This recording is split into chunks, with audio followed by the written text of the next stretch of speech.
Hello বন্ধুরা, তোমরা সবাই কেমন আছো? আশা করছি সবাই ভালো আছো, সুস্থ আছো।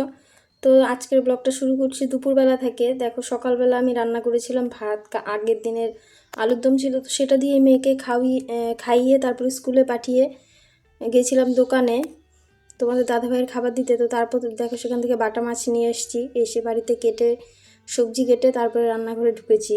তো রান্নাঘরে ঢুকতে ঢুকতে 12টাই বেজে গেছে। এখানে দেখো লাউ শাকটা আমার শাশুড়ি মা কেটে দিয়েছে, এটাও এনেছি তারপরেই কাটা হলো। একটা বাড়িতে গেছিলাম, তো সেখানে এত সুন্দর টোকা দেখলাম না, সেখান থেকে চেয়ে নিয়ে আসছি। তো খেতে বেশ ভালো লেগেছে এটা। মানে কি বলতো, ভয়েসটা তো আমি পরে দিচ্ছি, তো সেই জন্য বললাম আর কি। খেতে বেশ ভালো হয়েছিল। আর এখানে যে দেখো, আগের দিন সর্ষে ফুল নিয়ে এসেছিলাম, সেটাকেও আজকে বড়া করব। তো যাই হোক, এই হচ্ছে আমাদের রান্নাবান্না।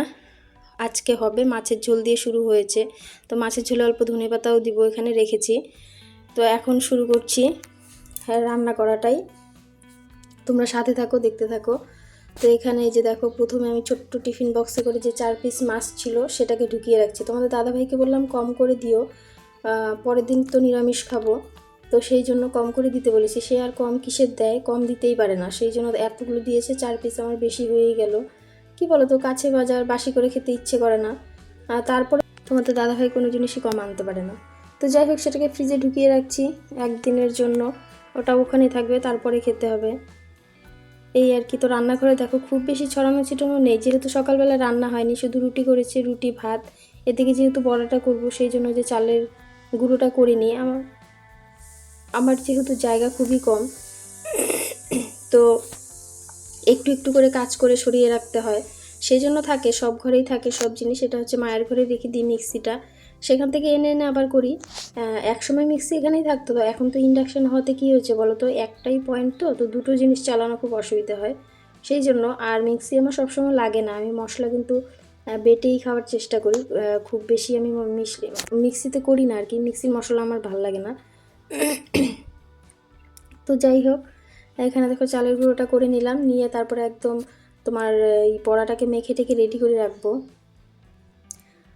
তো বন্ধুরা, তোমরা যারা আমার চ্যানেলে নতুন আছো, চ্যানেলটাকে সাবস্ক্রাইব করে পাশে থাকা বেল আইকনটাতে ক্লিক করে নোটিফিকেশনটা অন করে রেখো। আর ভিডিওগুলো ভালো লেগে থাকলে অবশ্যই লাইক কমেন্ট শেয়ার করো।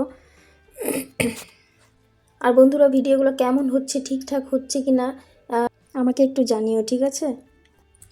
মেয়েদের জীবনটা দেখো কি, ঘুম থেকে শুরু হয় রান্নাঘরে, ঘুমানোর আগ অবধি চলে রান্নাঘরে। তো সমস্ত কিছুই আমাদের রান্নাঘরে, সারাটা দিন চলে যায় রান্নাঘরে। সকাল থেকে উঠে রুটি করো, চা করো, এই করো, সেই করো, মানে রান্নাঘরেই কাজ বেশি আমাদের। মানে যদি একটা বিছানাও থাকতো রান্নাঘরে, তাহলেও মনে হয় ভালো হতো। এখানেই ঘুমোতাম, এখান থেকেই উঠে আবার এখানেই সব শুরু হয়ে যেত। তো রান্নাঘরটা আমাদের খুব প্রিয় একটা জিনিস। আর কি বলতো, আমরা বেশিরভাগ সময়টা রান্নাঘরে দিই জন্য না, রান্নাঘরে সব কিছু আমাদের চোখে পরেও বেশি, আমরা রান্নাঘরটাকে সাজাতেও ভালোবাসি একটু বেশি। তো যাই হোক, আমার রান্নাঘরে একটা সময় কিছুই ছিল না, কিচ্ছু ছিল না, শুধু গ্যাসটুকুই ছিল। আর রান্নাঘর আমার এটা ছিল না, আমি যে ওই পাশে যে ফিল্টার থাকে না, সেটা আমার রান্নাঘর ছিল। তো যাই হোক, সেখানে শুধু গ্যাসটুকুই ছিল, আর আশেপাশে কিছুই ছিল না। তারপর টুকটুক করে এই সব কিছু করেছি, তাতে খুব বেশি জিনিস হয়নি, না হলেও না, ছোট্ট তো রান্নাঘরটা, মানে যতটুকু হয়েছে ওইটুকুই আমার এলোমেলো লেগে যায়, জায়গা কম পড়ে যায়। তো সেই জন্য আর কি, আরও কিছু আনার ইচ্ছে আছে, কিন্তু যেহেতু জায়গা নেই, সেই জন্য আর কি, মানে ওই জিনিস সরিয়ে সরিয়ে কাজ করা খুব অসুবিধা হয়, সেই জন্য আর কোনো কিছুই আনছিও না, আর আনবও না।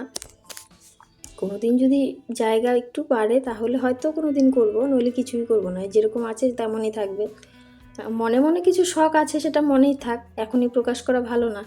কেন কি, সেটা হতেও পারে, নাও হতে পারে, আমরা তো আর বলতে পারি না, আমাদের হাতে কিছু নেই, সময়ের সাথে সাথে সব কিছু দেখা যাবে আর কি। তো যাই হোক, এখানে দেখো সর্ষে ফুলটা এনেছিলাম, সেটাকে বেছে রাখছি। সর্ষে ফুলের কিন্তু অনেকটা করে ডান্টি সহ তুলে বিক্রি করে ওরা, তো এতটা ডান্টি আমি নিব না, নিলে কী হবে বলো তো, এমনি সর্ষে ফুলটা একটু তেতো ভাব থাকে, তো পুরো ডাঁটিটা নিলে আর কি ওটা তেতো বেশি লাগে। আমার ভালো লাগে না, তোমাদের দাদাভাই খুব ভালোবাসে, আমি খুব একটা ভালোবাসি না। তো যেহেতু বাজারটা আমি করি, নতুন সব কিছু এনে খাওয়াতে হয়। তো সবজি তোমাদের দাদাভাই খুব বেশি খেতে চায় না, যে কোনো সবজিরই ভাজা পোড়া এসবই বেশি ভালোবাসে। তো সর্ষে ফুলটা পেয়েছি যখন, নিয়ে এসেছি। আর একদম মানে ঘরোয়া, তো গৃহস্থ যারা, তারা নিয়ে বিক্রি করে, এটা মানে একদম কি বলে, লোকাল যেটা হয় সেটাই।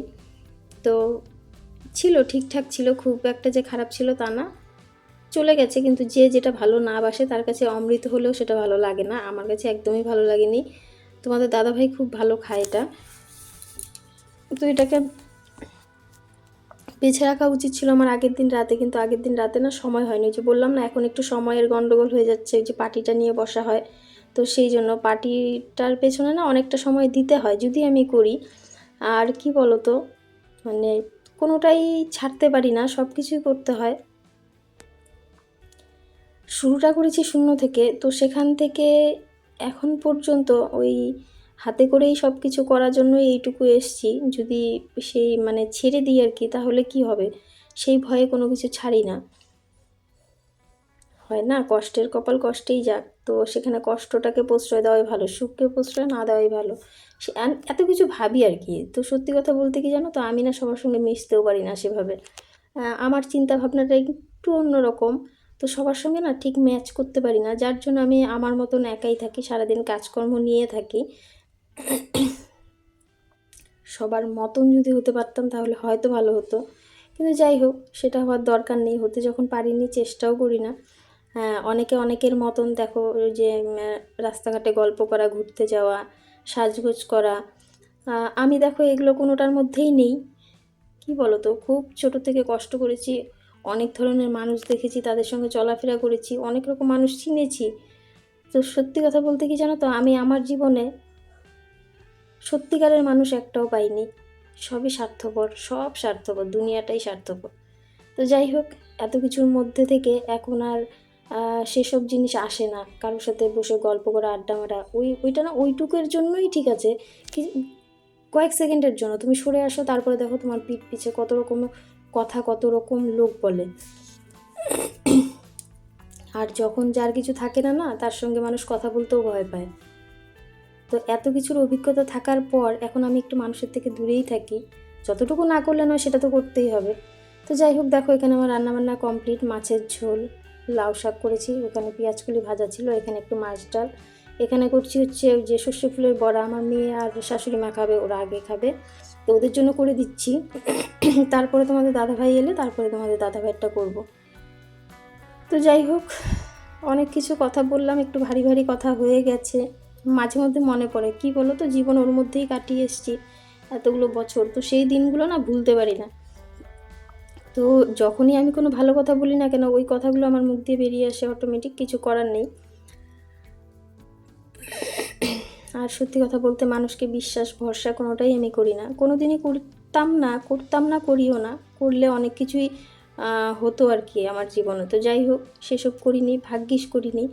আর কি বলতো, খুব ছোট বয়সে বাবা মাকে হারিয়েছি, তো সেই জন্য না, মানে কি বলবো, ভগবান যা করে ভালোর জন্যই করে। ভগবান আমার মধ্যে সেই সব চিন্তাভাবনা অটোমেটিক দিয়ে দিয়েছে। আমরা দেখো বাবা মা হয়ে শিখিয়েও পারি না, আর সেইখান থেকে ওই বয়স থেকে আমি একা একাই সব কিছু কেমন বুঝে বুঝে বুঝে বুঝে চলেছি আজ পর্যন্ত, এখনও পর্যন্ত চলছি। আমার কিন্তু বুদ্ধি দেওয়ার কেউ নেই। দেওয়ার আছে, ভালো বুদ্ধি দেওয়ার কেউ নেই, খারাপ বুদ্ধি দেওয়ার লোক প্রচুর আছে, এরকম প্রচুর পেয়েছি। তো যাই হোক, এসব কথা বাদ দাও। রান্নাঘরের কাজকর্ম শেষ করে ফেলেছি, করে এই যে দেখো রান্নার ঘর দোর ঝাঁট দিয়ে, মায়ের ঘরটা একটু ঝাঁট দিয়ে দেখি বের করে নিয়ে এলাম। এখন এই যে এই পাশে আমার মেয়ে স্কুল গেছিলো, সেখান থেকে এসে দেখো কি পরিমাণ নোংরা করেছে, তো সেগুলোকেও পরিষ্কার করতে হবে। করে তারপরে ওই দিকটা ঝাড় দেবো আজকে কি বলতো, সকালবেলা না ঝাড় দেওয়ার সময় পাইনি, একটু তাড়াহুড়োর মধ্যেই ছিলাম, তো সেই জন্য সময় হয়নি। তো এই দিকটা ঝাড় দিয়ে তারপরে যাবো আবার কলপাড়ের ওই দিকটা ঝাড় দিতে। সবসময় কি বলো তো, বাসি থাকলেও না ভালো লাগে না, সকালে না পারলেও আমি বিকেলবেলাটা একটু দিই, মানে ওটা মনের একটা শান্তির ব্যাপার থাকে, তো সেটা আমার আসে না যতক্ষণ পর্যন্ত আমি সেটা না করি। তো দেখো ওই দিকটা ঝাড় দিয়ে চলে এসেছি এদিকে। তো ওখানে আমার আবার এক দিদি এসছে, তার সঙ্গেও একটু কথা বলছিলাম। এদিকে কলপাড়ের অবস্থাটাও একটু খারাপ। কি বলো তো, ওই যে ঘরে যে বাসন টাসন ধুই না, আমি কিন্তু ঘরে বালতি নিয়ে বাসন ধুই। ওটা তোমরা দেখো কি না, খেয়াল করো কি না বুঝতে পারবি না। যাই হোক, ওখানেও আমি ধুই, তো সেই সব না এই জলটা এদিক দিয়ে আসে, এসে পুরো কলপাড়টাও নোংরা হয়ে থাকে, সেটাকে এবার আলাদা করে ধুতে হয়। ওই যে বলে না, যত জিনিস তত কাজ, এই আর কি। তো জিনিস আমার করতেও ইচ্ছা করে না এত কাজের জন্য, এইটুকু করেই যে কাজ বেড়েছে। তার মধ্যে যেহেতু একা হাতে করতে হয়, মানে ঠিক ভুল ভালো খারাপ যত্ন সব কিছুই নিজে হাতে করতে হয়। কি বলো তো, তোমার জিনিসের যত্ন তুমিই করবে, অন্য মানুষ তো আর করবে না, সেটা তার গুরুত্বটাও বুঝবে না। আর যেহেতু আমার হাতে কেনা, সেই জন্য আমার একটু মায়াটাও বেশি। আর সব থেকে বড় কথা কি জানো তো, মানে খুব সহজেই যদি টাকা হাতে চলে আসে না, তো সেটা দিয়ে জিনিস কিনলে খুব একটা মায়া হয় না। আর যখন কষ্ট করে 1 টাকা 2 টাকার হিসাব করে তুমি এই জিনিস করবে, সেই জিনিসের মায়া কিন্তু অন্যরকম। তো আমার কিন্তু সেটাই। একটা বাটি বুনে আমি খুব বেশি টাকা কিন্তু পাই না। কত টাকা দেয় একটা বাটি বুনে? 110 টাকা, 20 টাকা, 30 টাকা, 150 টাকা, 80 টাকা এরকম পর্যন্ত আছে। আমি তো ভ্যারাইটিস করি, তো যখন যেটা পাই সেটাই করি। তো এই টাকাগুলো জমিয়ে জমিয়ে জমিয়ে জমিয়ে যখন জিনিস কেনা হয় না, সেই জিনিসের মায়া গুরুত্ব দুটোই অন্যরকম থাকে। আর কি বলো তো, সব কিছু ফেলে দিয়ে তো করতে পারি না, ওটাও যখন আমি করতে যাই একটু সময় বাঁচিয়েই করি, তাই না? তো দেখো, তোমাদের সঙ্গে কথা বলতে বলতে এই প্ল্যাটফর্মে এসে মানে মনের কত রকম কথাই তোমাদের সঙ্গে প্রকাশ করতে পারছি। এই এত কিছু কথা কিন্তু আমার সব মনের মধ্যে চাপাই থাকে, আমি কখনো কাউকে বলতাম না, এই যে বললাম। তো এই যে জামা কাপড় তুলে নিয়ে আসলাম। ইস, এখন এই যে সোফাতে দেখো কত গুছোতে হবে এগুলা। এদিকে বিছানায় তোমাদের দাদা ভাই শুয়েছিল, তো লেপ ঠেপ সব এইরকমই পড়ে আছে। আমাকে যেতে হবে আবার 5:30টার দিকে মেয়েকে আনতে। তো ততক্ষণের জন্য আমি একটু ঢুকবো। চোখ মুখের অবস্থা দেখো কি অবস্থা হয়ে আছে, হাঁপিয়ে গেছি।